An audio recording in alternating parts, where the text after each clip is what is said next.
Hey, I have a good watercolor demo for you today. We're going to be doing a watercolor study of an orange, or 4 oranges in this case. We're going to be using one basic shape, a circle, and we'll sketch up 4 circles onto my paper.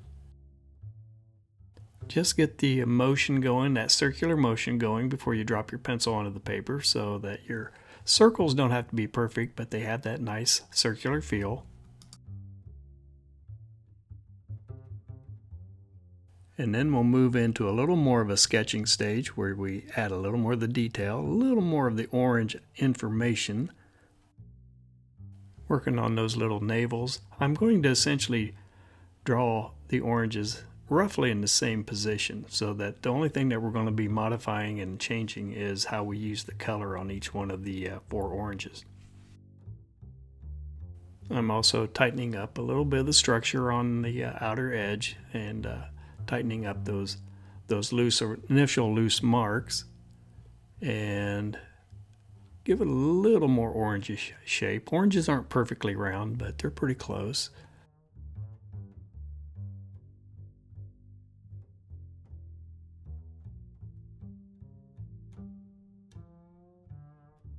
I'm working in the core of the shadow on each one of the oranges just so it gives me a little guideline when I start painting. I'm throwing that cast shadow onto the ground on each one.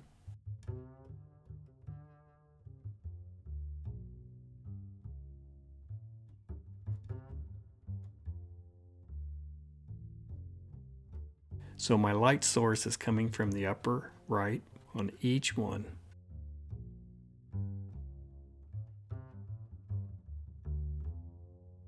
And maybe just block in some irregular shapes, try to get a little bit of the texture, that mottled surface of the orange.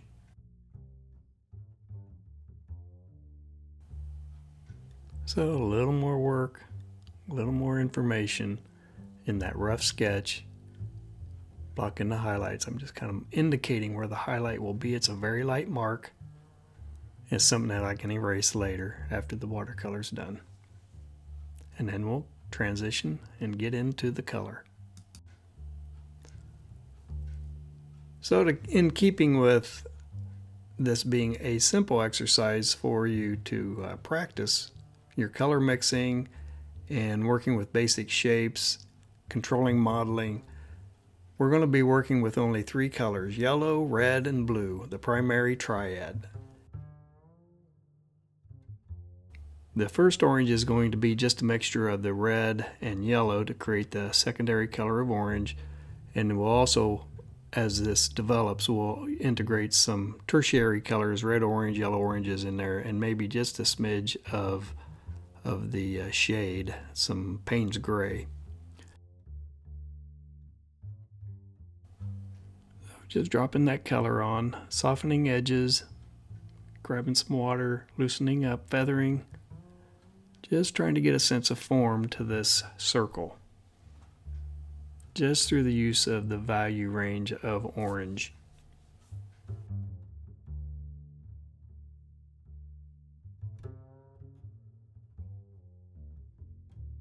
Painting that core of the shadow on the edge.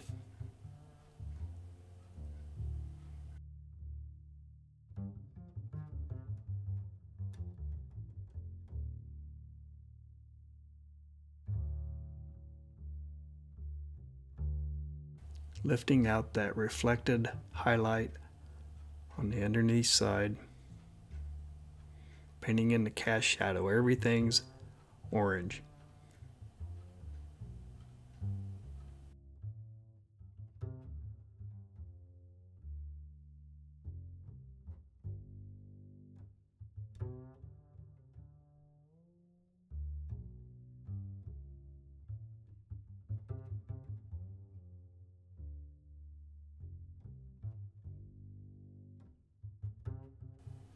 Okay, so I'm freshening up my puddle, get back to that orange.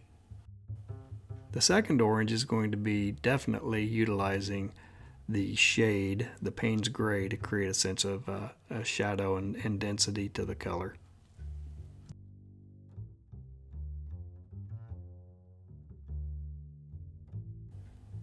more red oranges and yellow oranges in this. Softening edges. Just has a little more of a warmer color range than the first orange.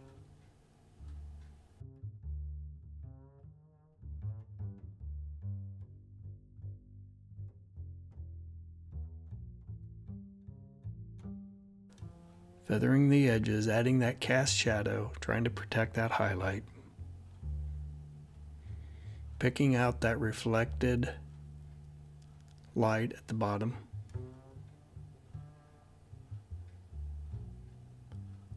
Mixing in that tertiary red-orange.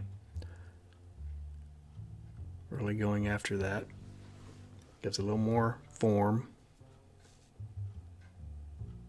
A little more color complexity. That red-orange over there was the core of the shadow. Now this one I'm loosening up a little bit, breaking the edges, getting on the outside, protecting that highlight, and I'll come back in and soften stuff with just water.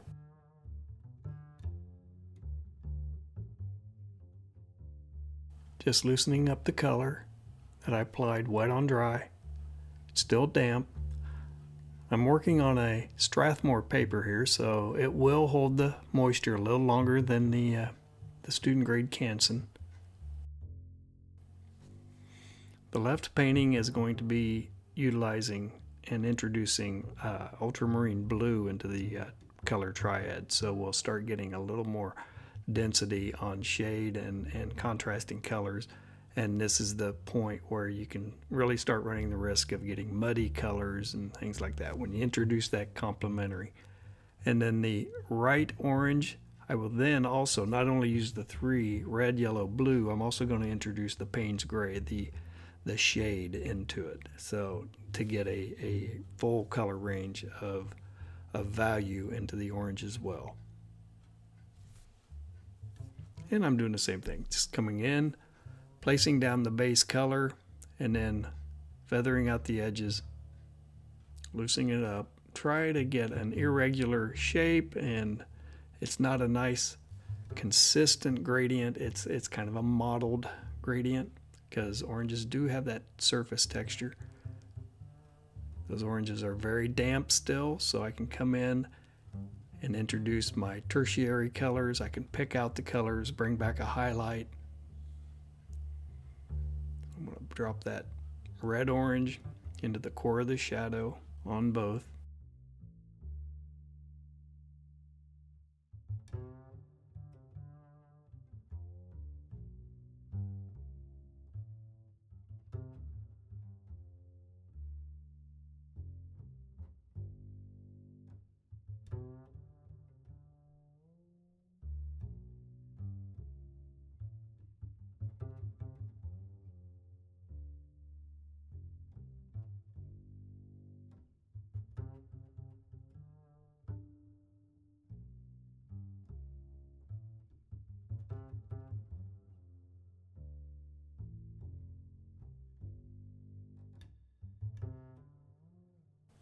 Okay, we're now into stage 3. I'm going to start really working with more intense colors. I'm going to start blocking in the structure and the detail and introducing the contrasting colors, the complementary colors, and the shades. So definitely starting to tighten up the data and the information that I'm going to be painting on each one of the oranges. Using that dark orange for the structural line work.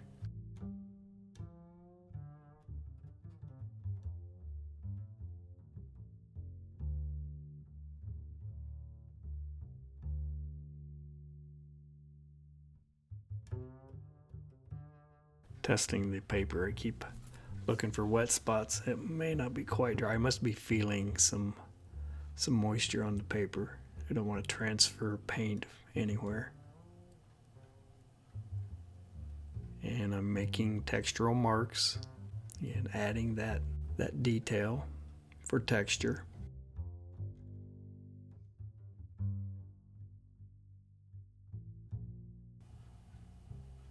All Alright, I'm going to go ahead and speed this up. This is the detail and structure and all the fussy work that takes so much time.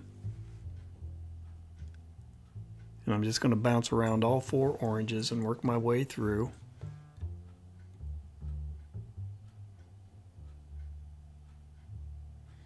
Adding in textures, picking out highlights, intensifying colors.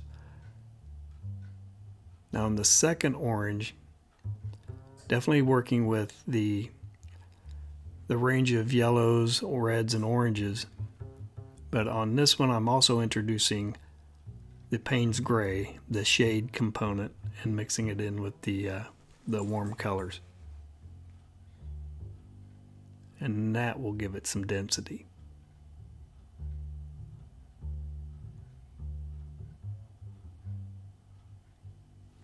You can see the little dark spot I dropped onto the navel.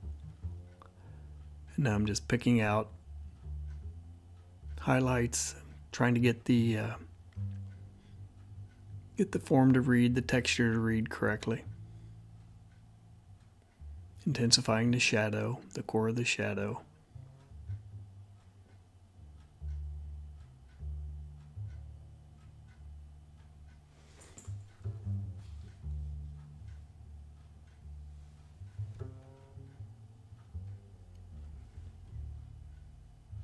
Okay, now I'm mixing a little of the warm colors in with the shade for a little background color, just to kind of give an indication of how a background, the density and the contrast in the background can make a foreground object pop forward. Doing the same thing on the first one with just the orange. Cleaned out my brush, so it's just the value range of that orange.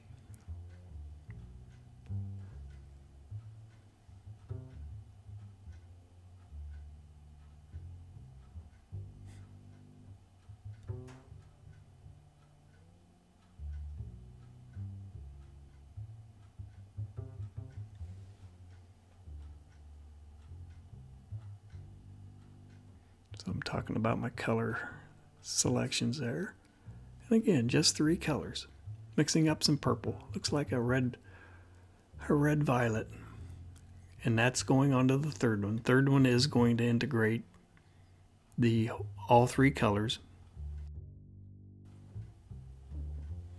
So we're going to be able to have all ranges of the primary, secondary, and tertiary colors on this. I am not integrating any of the shade in this, so we'll be using any of the density of the darker colors through just the contrast. And if you remember on some of my previous videos, if you ever start running into making mud, it's normally because you're outside of the harmonious colors and you're integrating in some of the complementary, the contrast colors. So as that purple was still very moist, I dropped in some red, orange, let those 2 colors mix together, and now I'm picking and removing colors and adding colors back in, tightening up edges, trying to get some of that detail, that textural components, while making the circle look like a sphere, a round object.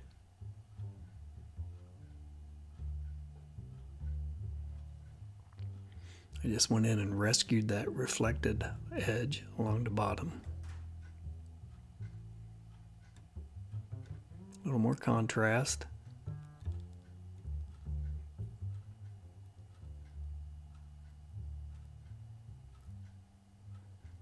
And now doing the background in the complementary color to make that orange pop.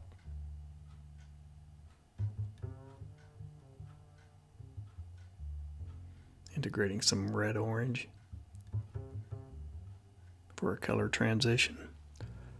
Put the darker side, the darker background against the lighter side of the orange, and then transition over to the orange where the darker side of the orange is.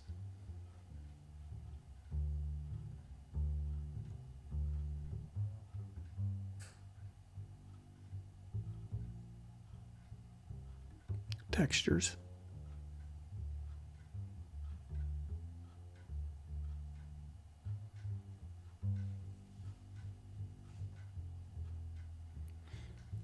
And now adding the complementary onto the last orange, and the last orange is also going to be using the shade.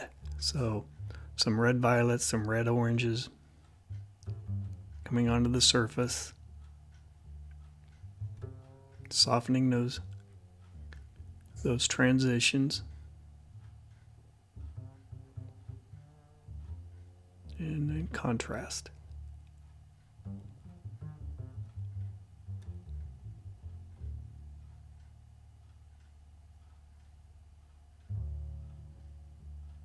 And I rescued that reflected edge as well.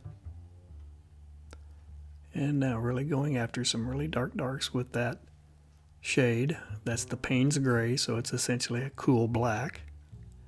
Integrate a little bit of orange into that as well. It doesn't have as much color as just the complementary on the third. It has a flatter feel to it. More neutral.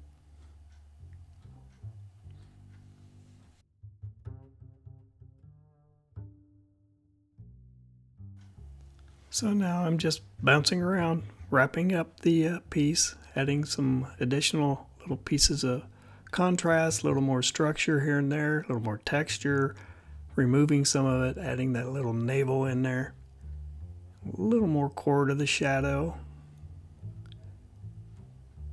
And this piece is wrapping up. So I hope this helps kind of break down that, you know, it's really about how you're mixing your colors, thinking about your color wheel, your primary, secondary, and tertiary colors, and how to use them, warm against cold. It's about contrast, lights versus darks, cools versus warm. So keep that in mind, and you can get some pretty cool effects. So draw a circle, make it a sphere, make it an orange, make it a lime. You can do all sorts of things with just a simple shape like a circle. And once you get the hang of making that form appear, all sorts of possibilities come into play. If you like this video, give me a like, give me a subscribe, drop me a comment, let me know how your watercolor progress is going. And I'll see you in the next video.